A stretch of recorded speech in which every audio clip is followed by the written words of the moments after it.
Up next on Lion TV, we have announcements from around campus, Emily and Everett with another episode of A&E, weather with our famous weather woman, Jaden Jackson. And me, Bailey Mills, with a look at your latest sports updates. All that and more. Lion TV starts now.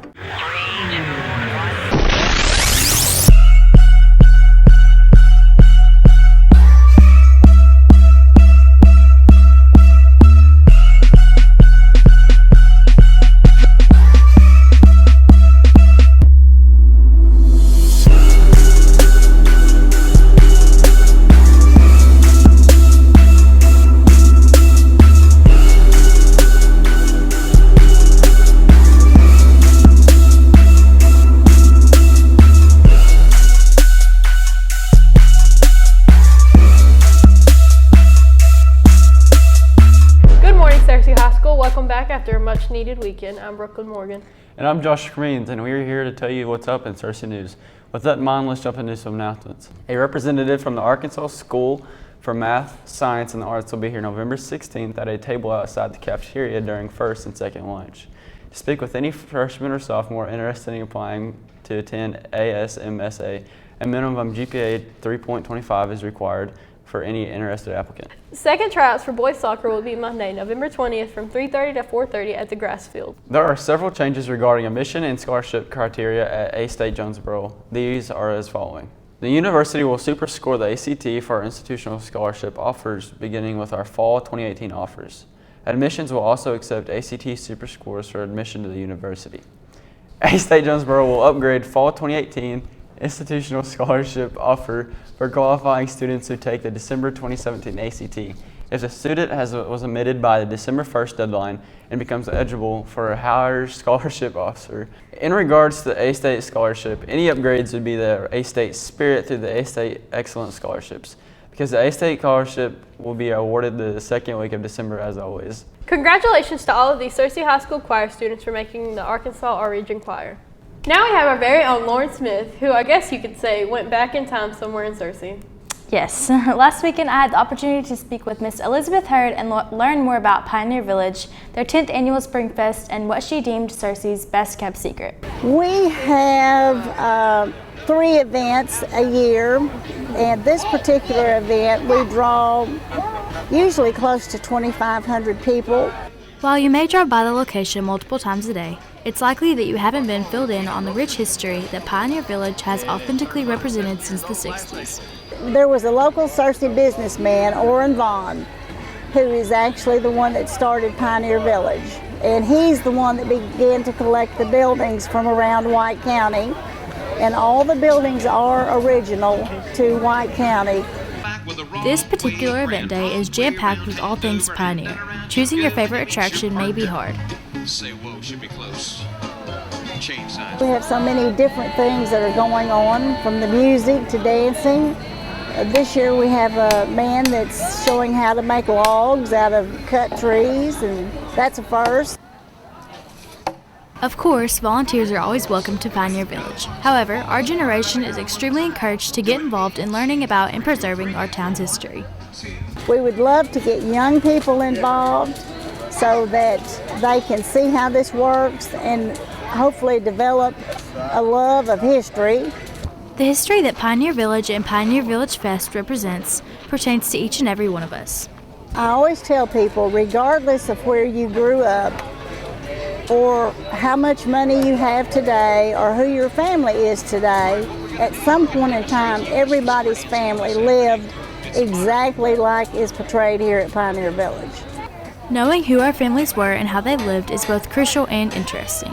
So you need to come and find out your own history that pertains to White County and to our families. I agree with Ms. Hurd 100% that being conscious of Searcy's olden days, as well as taking efforts to preserve the buildings and keepsakes, is exceptionally important. I'm glad we still have some of those old buildings here in Searcy. Me too. Thank you, Lauren. Now we're going to send things over to our weather personnel, Jaden Jackson, to give us the rundown on the rest of the week. What's the weather looking like, Jaden? I'm Jaden. Let's go right to your weather. Today you'll have a high of 61, rain later in the evening, rain at 80%, and your sun rose at 6:30. Let's go to tonight. Tonight you'll have a low of 49, cloudy skies, rain at 20%, and your sun will set at 5. Let's go on to the almanac.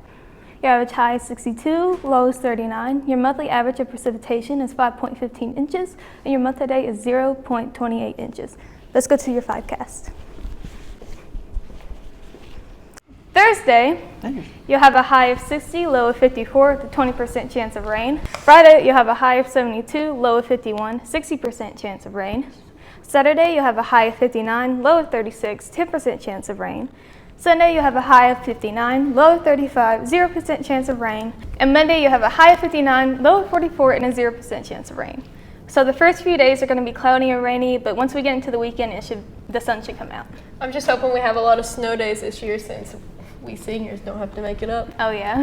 Now let's take a look at today's lunch. Today for lunch we'll have cheese pizza sticks or stromboli, marinara sauce, roasted squash, fruit punch, chortles, grapes, and milk. Now you know them, and you love them. It's time for another edition of E&E with your hosts, Emily and Everett. Let's get trendy. Everybody now gets trendy. Hurry up, we're gonna be late for school. Bruh, chill. I don't know why you're in a big time rush. What's up, what's up, what's up, what's up? You know what never gets old, Emily? Sweet victory? Well, yes, naturally, but no, a good old-fashioned Vine. You're so right. Even though Vine was taken from us too soon, it still lives on in the hearts and minds of our biggest fans. Today, me and Jim are gonna compare our top 3 favorite Vines of all time to see how compatible we are as E&E hosts. Let's get started. Personally, my number 3 is... Kayla Collin, run in here and come get y'all juice. Hashtag relatable, but I'd have to go with... Whoa! Hurricane Katrina! More like Hurricane Tortilla. My second favorite, however, is... Country boy, I love you. I'd say number 2. For me, looks a little more like... Stop! I could have dropped my croissant. Nice, but my number 1, without a doubt, is... Y'all ugly. Now that's a classic, but in my opinion, you can't beat... I spilled lipstick in your Valentino bag. Oh, you spilled lipstick in my Valentino white. I actually don't know how we could gauge our compatibility off of that. I just couldn't pass up the opportunity to show the school all 7 of those Vines. Right. Now on to our lunch. Our trending topic. Wait. Speaking of lunch, the ultimate lunch, Thanksgiving is next week. Right? Well, I'm more partial to Leif Erikson Day. Thanksgiving is a great time to really test your limits while in the company of all your extended family. An American cult classic, if you will. While some people prefer to go into hibernation for the whole week, many like to take a quick nap before venturing out for the next day's festivities. Because nothing really kicks off the holiday season like jumping over 3 strangers and tackling a 4th while using a cardboard cutout as a shield at 3 a.m. in the middle of Walmart to get an iPod Nano for 45% off. Everett, that sounded... Moving on! Okay, well, for a quick history lesson. Black Friday dates back to around the 1960s. The Black Friday we know and love caught on slowly across the country by the mid-1980s. Nowadays, retailers have made the event last the whole weekend, from the moment you finish your Thanksgiving dinner to when you go to bed on Cyber Monday. Shoppers can be sure to get deals far and wide.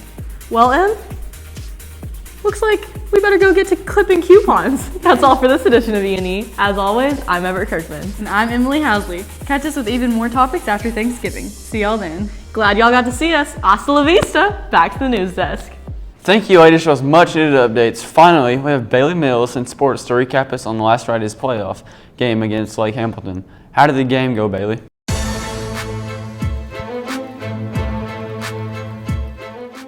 Good morning, Searcy High School. It's me, Bailey Mills, here to bring you some new sports updates. Last Friday, the Lions took on Lake Hamilton in the first round of playoffs and left with a 35-22 win. Catch the Boys of Fall in El Dorado this Friday at 7 p.m. for the second round of playoff action. Monday, the Lady Lions basketball team played Paragould at Greene County Tech and lost, putting their season at 1-1. We talked to Sydney Hicks to get her input on the game. This team's goal this season is to simply just get better every game and fight to the end. My personal goal is to just work hard, get better every game, and be a leader on and off the court. I think we'll do pretty good, a lot better than people claim. In national sports, Saturday saw the defeat of the number 1, 3, and 6 ranked teams in college football. Georgia was down by Auburn with the Tigers winning 40-17. Third-ranked Notre Dame was totally demolished by the 7th-ranked Miami Hurricanes by a score of 41-8. And 5th-ranked Oklahoma put the boom in Boomer Sooner as they defeated the TCU Horned Frogs 38-20. And of course, the LSU Tigers defeated the Arkansas Razorbacks by a score of 33-10. And Sunday morning, Arkansas backup quarterback Cole Kelly was arrested on charges of DWI and careless driving. He has been indefinitely suspended by the team. And Arkansas takes on Mississippi State this Saturday at 11 on CBS.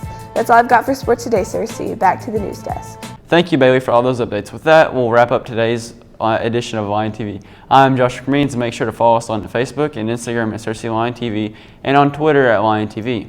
And I'm Brooklyn Morgan. If you missed an episode of Lion TV and you want to catch up on the haps of Cersei High School, just go to CerseiLionPreps.com and click on the Watch Us Now logo. Until Friday, Cersei, have an extraordinary day.